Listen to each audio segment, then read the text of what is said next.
Here to the Orangemen and Coach Dick McPherson, Karie. That really is the major question here. Well, ironically, Tim, the last time that Syracuse lost a game was last season against Boston College. So the Orangemen won't be taking the Eagles lightly today. In fact, this is a team that so far this year has made all the right moves. There's more for us than giving in, and only getting by.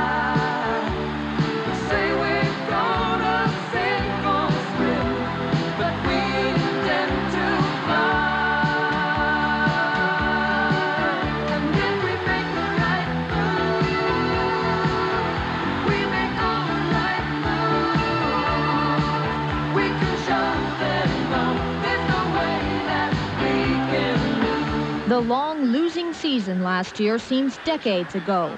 In fact, it has been decades since Syracuse went undefeated. 1959, unbeaten and a national champion. This year, the Orangemen are 9-0, and Cinderella's ball has never been so festive.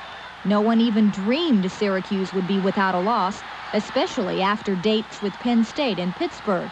Now warm places on New Year's Day loom in their minds, but the question remains, at the stroke of midnight, 1988, will the Orangemen have already turned into pumpkins? Every game is a big game for us, and I've been around here for a long enough time to know that we've had some streaks where we've won a few ball games and then we'd fall off. And, you know, I think a lot of us have been not waiting but worrying about that kind of thing, a fall off. But fortunately for us, it hasn't happened, and we've been able to maintain our intensity and keep going week by week.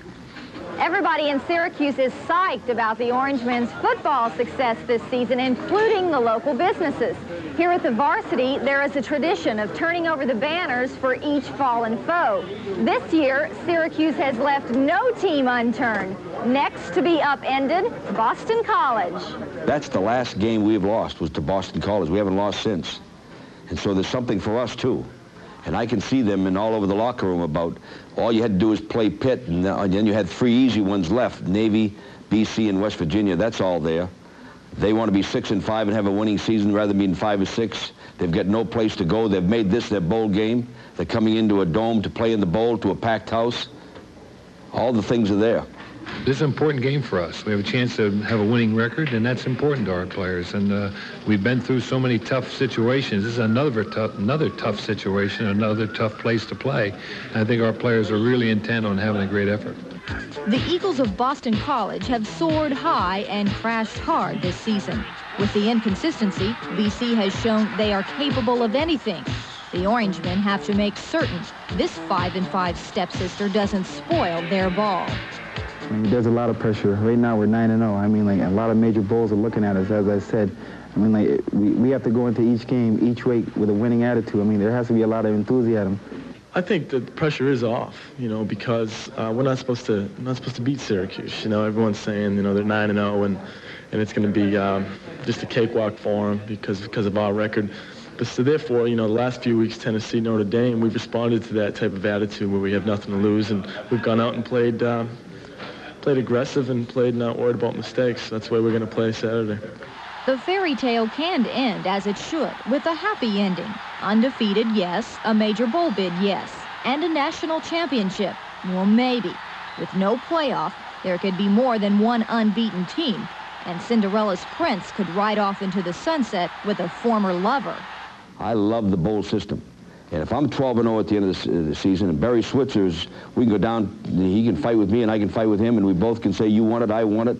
I think that's great. That's what college football is all about. If we go 12-0 and don't win the national championship, that'll just be terrible. So hopefully things will go our way, and we'll be the only undefeated team left, and hopefully we'll win the national championship. Dick, Don, Tom, and Ted, just part of this fascinating team who set a goal to have a winning season. Much more has come their way. Talk of a Heisman, the Lombardi, and a national title. But first, the task of rolling over Boston College in West Virginia. Then the Orangemen will have made all the right moves.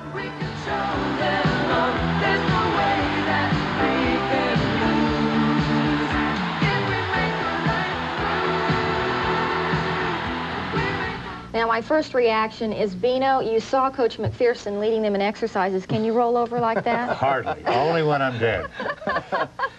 Well, I have to admit this team is really enthusiastic, and they definitely are the Cinderella team this year. The only way they could possibly win the national championship is if Notre Dame beats Miami, Miami beats the Big 8 winner in the Orange Bowl. They'll be the only undefeated team left, and supposedly they would get the national championship. No, you no, guys disagree, no. I know. Wait a minute. I'm sorry. Doesn't work.